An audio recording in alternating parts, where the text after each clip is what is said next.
Good morning students. हमने last class में attitudes and reports तक पैसेज पढ़ लिया था। तो नेक्स्ट आज हम नेक्स्ट पैराग्राफ पढ़ेंगे। The route lay through one of the richest of India's agricultural areas.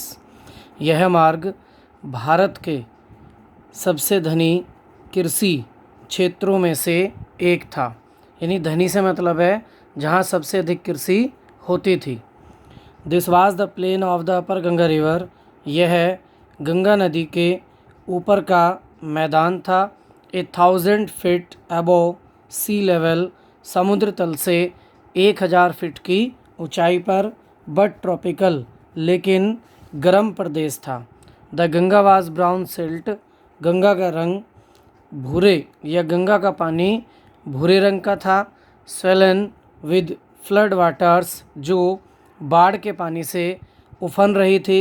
It's overflow, इसका प्रवाह। Inundating thousands of acres of rice, इससे या इसने हजारों एकड़ ज़मीन को डुबो रखा था। To the north were jungles, इसके उत्तर में जंगल थे या इसके उत्तर में जंगलों का विस्तार था। ग्रेट एक्सपेंसेस ऑफ ग्रास, बड़ी बड़ी घास। हायर दैन ए मैन्स हेड, मनुष्य के सिर से ऊपर या मनुष्य के सिर की ऊंचाई की अपेक्षा अधिक ऊंची थी। एंड और unbroken except for an occasional clump of trees, और जिनमें या जिनके बीच में बड़े पेड़ों के झुरमुट भी आ जाते थे। क्लम्प मीन्स झुरमुट यानी टूटे हुए पेड़। द होम ऑफ टाइगर्स, और जहाँ चीते या बाघ, एलिफेंट्स हाथियों, पाइथॉन्स अजगर, एंड कोबराज और नागों के घर थे। एवरीवेयर एल्स, प्रत्येक जगह। देयर वाज फ्लैट लैंड, समतल भूमि थी।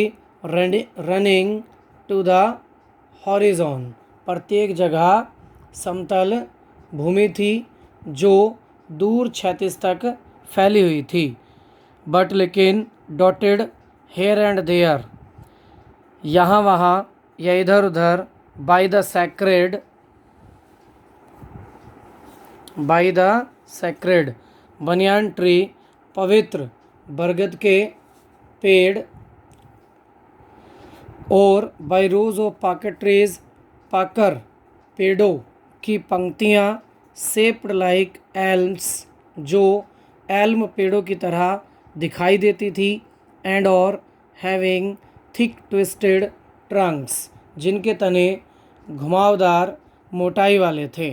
Hot humid air was moving in from the south west, गर्म और नमदार हवा दक्षिण पश्चिम से चल रही थी। मंकीज़ बंदर, सम ऑफ देम, उनमें से कुछ। मदर्स बंदरियाँ थीं। With babies clinging to them, जो अपने साथ अपने बच्चों को चिपकाए हुए थी। एंड और राइडिंग अंडरनेथ, वहाँ नीचे घूम रही थीं। या swing of trees at the stations looking for food, और भोजन की तलाश में स्टेशन पर कूद जाती थीं।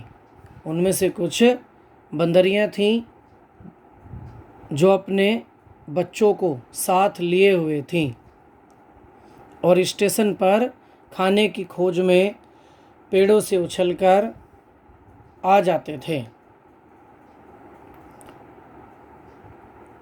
द विलेजर्स, वे गांव। वी पास्ड, जिनसे हम गुजरे थे। Had walls made of mud mixed with water and cow dung, उनकी दीवारें गोबर और मिट्टी से बनी हुई थीं। दियर पीक्ड रूफ्स वर थैच्ड, और उनकी नोकदार छतों पर छप्पर थे। bundles of grass tied to bamboo poles stretched across the rafters, और घास के गट्ठड़ बैम्बू पॉल्स बांस की बल्लियों से फैलकर बंधे हुए थे। दैट डे, उस दिन, द पम्पकिन वाइन्स कद्दू की बेल that grew over them were in bloom, जो उन पर खिली हुई थी या जो उन पर फूल खिले हुए थे। Trailing streaks of yellow over drab walls, और वे मटमैली दीवार पर लटके हुए पीले रंग की रेखाओं में या पंक्तियों में दिखाई दे रही थी। एट वन स्टेशन, एक स्टेशन पर, my routine of talking with the people was interrupted, लोगों से मेरा बात करने का क्रम टूट गया। एज सुन एज, ज्यों ही, आई अलाइटेड, मैं नीचे उतरा। A group of young children, एक बच्चों के समूह ने, गैदर्ड अराउंड में, मुझे चारों ओर से घेर लिया। देवर सेलिंग बास्केट्स, वे टोकरियाँ बेच रहे थे। हैंड वोवेन, हाथ से बुनी हुई।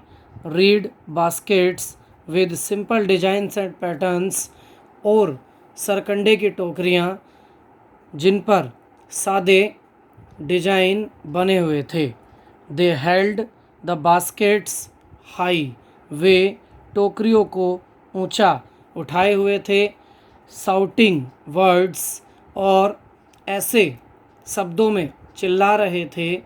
आई डिड नॉट नो, जिन्हें मैं नहीं समझता था, बट लेकिन, कन्वेइंग अनमिस्टेकेबली दियर डिज़ायर, लेकिन उनके शब्द उनकी इच्छा को प्रकट कर रहे थे।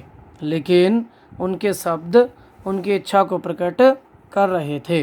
तो यहीं तक ये पैराग्राफ आज का रहेगा, नेक्स्ट कल पढ़ाएंगे।